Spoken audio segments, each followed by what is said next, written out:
Hello everyone, welcome to our YouTube channel of St. Wilfred's College of Arts, Commerce, Science, Panvel.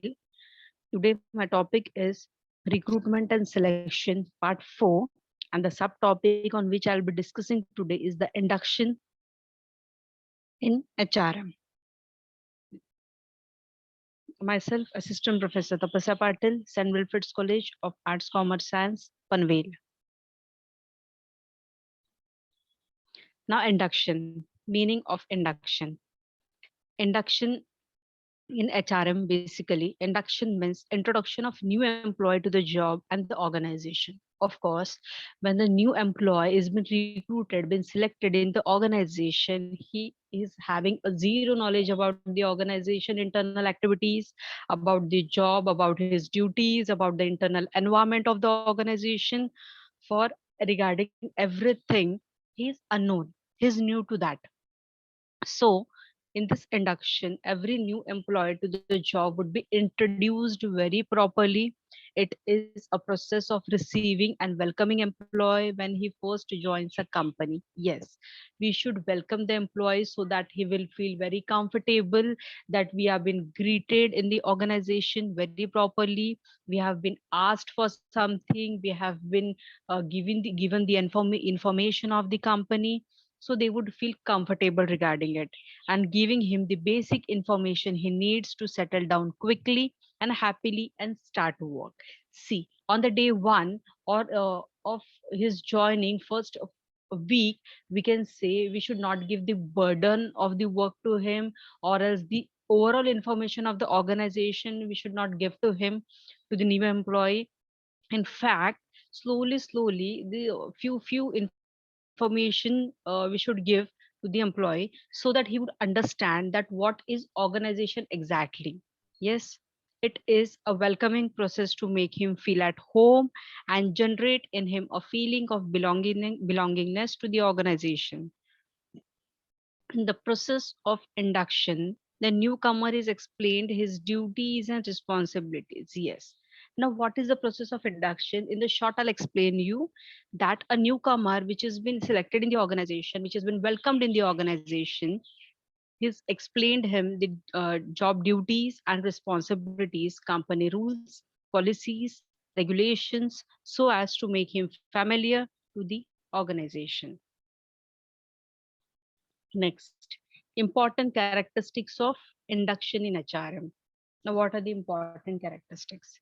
Encouraging employee to ask the questions. Yes, we should encourage the employee to ask the questions, including information on both technical and social aspect.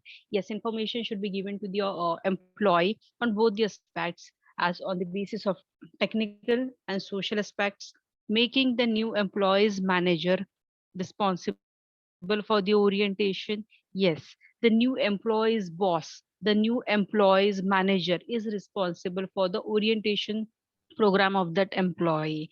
He should make the familiar to the same employee for the organization, avoiding embarrassment to the new members. Yes, also new members should not feel the embarrassed, so this should be taken care of it.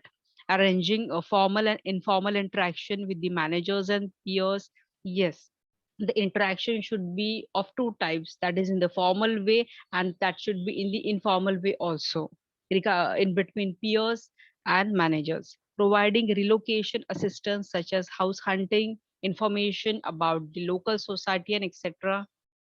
Giving information about the company's products, services, and customer. Yes, very important thing. As job duties and job responsibilities are also important, the second part, that companies products information, services, and customers is also important, because the employee working in the organization would surely know that what the products are being manufactured in the company, what are the products we are selling, what are the type of services we are providing to the customers, and who are our customers.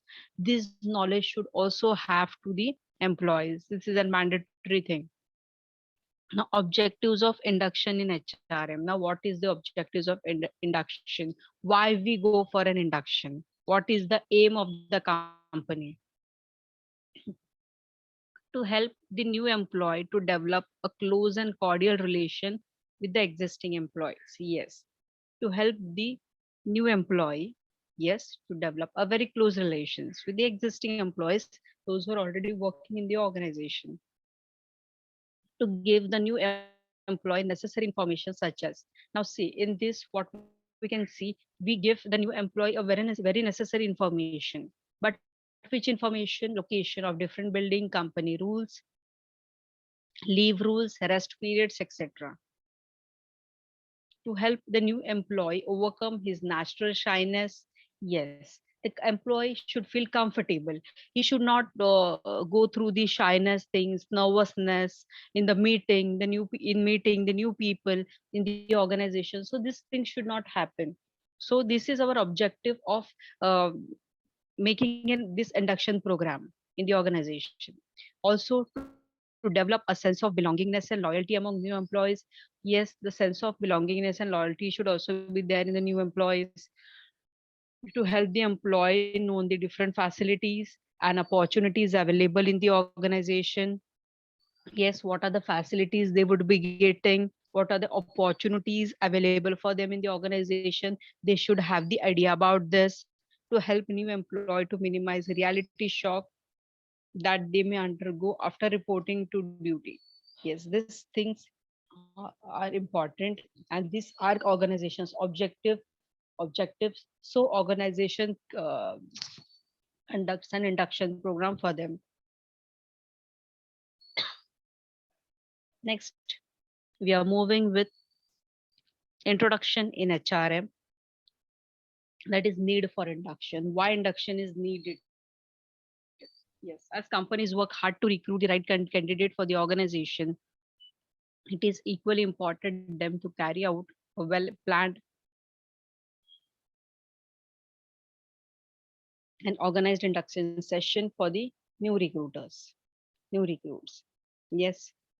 So proper training sessions can make these recruits invaluable assets to the organization. Also, the induction program is an ideal occasion for managers to influence the candidates positively. Yes, through induction program, candidates are being influenced in the very positive way in order to extract the best possible outcome from them. Also, they would put their best efforts for the organization. An induction program is also conducted for the benefit of the experienced employees who have been either transferred or promoted.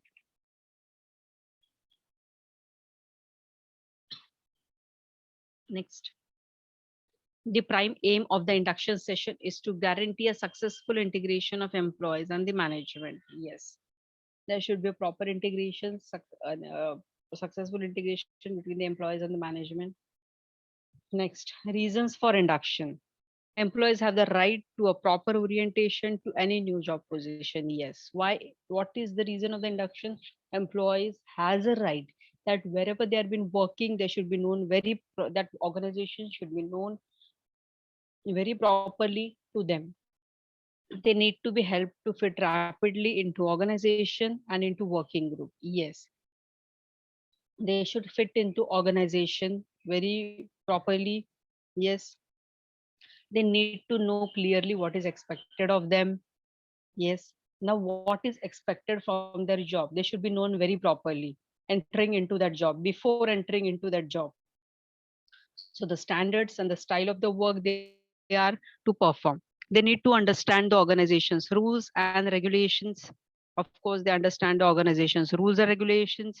They must know who's work, who at work, and who can make decisions about which issues. They should be helped to develop their aptitudes and talents. Yes, these are the reasons.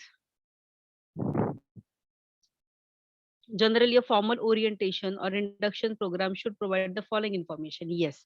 Now, induction pro we spoken too much about an induction program, but what information exactly the induction program should carry? Now, the information like company's history, its products, operation. Yes, organization structure of the company. Yes, who is the president of the organization, vice president, CEO, MD, board of directors, managers, assistant managers. senior officers, this every thing considered in the organizational structure, in the organizational chart. So that should be known. Policies, rules, regulations, location of the department, daily work routine,